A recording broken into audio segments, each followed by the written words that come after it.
Hi, I'm Amy and I'm one of the office administrators here at the Pet Cemetery. So today I've come to talk a bit about Mr. Walt, my beautiful puddy cat, who went missing for nearly a month. We just thought it'd be a really good idea to maybe put a bit of a story together to help people who might be going through a similar situation as I was.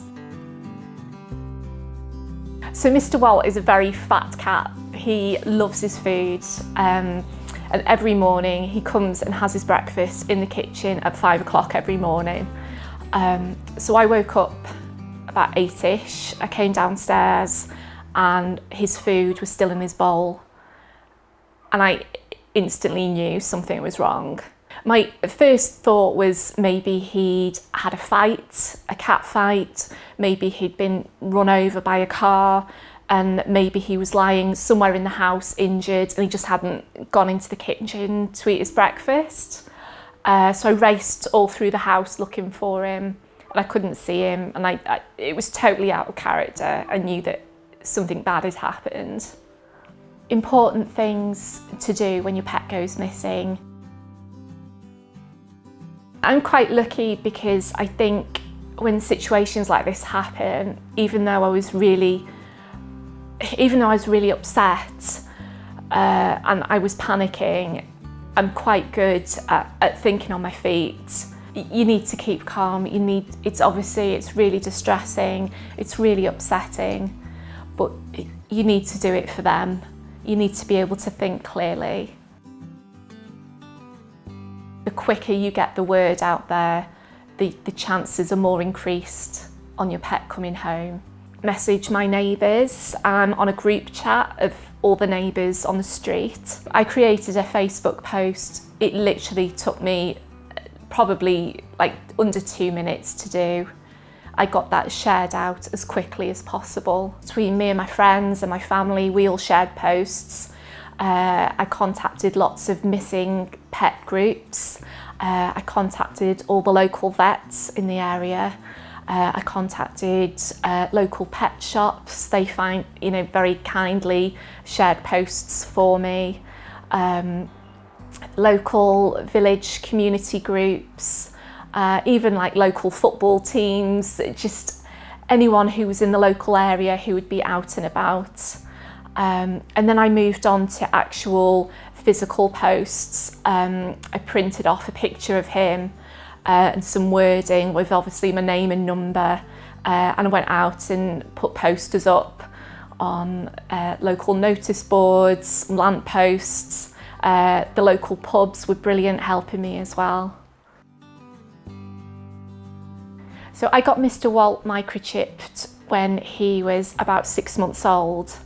And this was obviously 13 years ago, and I'd actually changed my mobile number since then. And when I rung the microchip company up to report him missing, they didn't actually have my correct details on file because I changed my mobile number. So it's really important to check with the microchip database that they've got all your correct details. I learned to accept people's help. Everyone has just been so fantastic.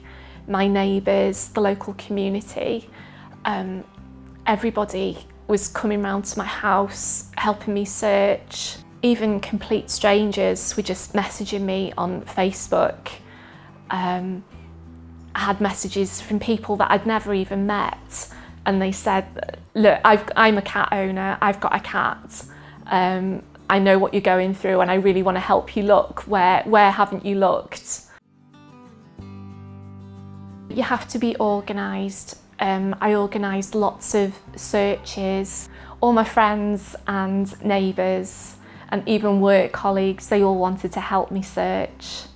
We had a map of the area, we looked at it and we all split up in different directions to try and cover as much of the area as possible. Google Maps was invaluable.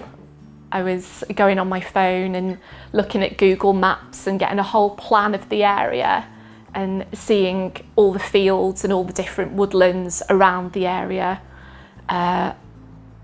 and then I could kind of plan where I'd looked, where I hadn't looked. I think the hardest part is the not knowing. I didn't know, obviously, if he was dead or alive. I didn't know if I'd ever see him again. And working here at the pet cemetery was really difficult. I remember a lady ringing me, and she was absolutely heartbroken that her dog had passed away. I remember her saying the house was so quiet, the house was so empty, and I could really relate to that. Just being in the house on my own was just horrible. It was so strange, and it just felt awful. Owners, even though it's heartbreaking, do have some sort of closure. They've come to us and they know that their pet has been either cremated here or has been buried here. They sometimes get their pet's ashes back in a little casket or in an urn. They may have their pet's ashes turned into glass, into jewellery. And I didn't have that for Walt. I didn't know if I'd ever see him again. The lady who eventually found Walt was a complete stranger to me. She'd put a post on a website. Somebody else had seen that post and shared it to Facebook. Somebody else then saw that Facebook post and shared it to me. And I went round there the next morning to see if it was him, and it was. I obviously recognised him straight away, but there was also a lot of disbelief in my head. I couldn't actually accept it was him. I think I'd kind of told myself that he was never coming home. It had been almost a month since he disappeared, so to actually have him stood in front of me, it just didn't seem real at all. He'd lost a lot of weight. He was very dirty. He was covered in bits. He had lots of scratches. You could tell he'd been living a rough life for the last month or so. But as soon as I picked him up, he started purring, and he was so happy to see me, and I was just ecstatic to see him as well. I put him straight into the cat carrier, I locked it, and then I just burst into tears because I'd got him. He was in his cat carrier. He wasn't going anywhere. I'd done it, and I got him home. Mr. Walt was missing for almost a month, and I was slowly coming to terms with the fact that he might not come home, and this is often the case. Tragically, not everybody will have a happy ending. Not everybody will find their pets, and it's not through a lack of trying. You can only do so much.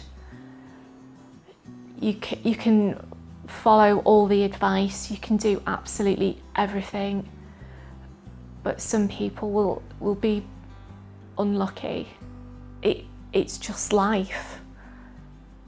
Sometimes your pet is sadly not going to come back, and you have to accept it.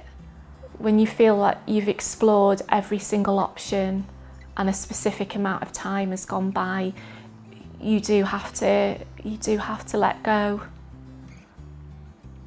and hopefully you will find some closure eventually.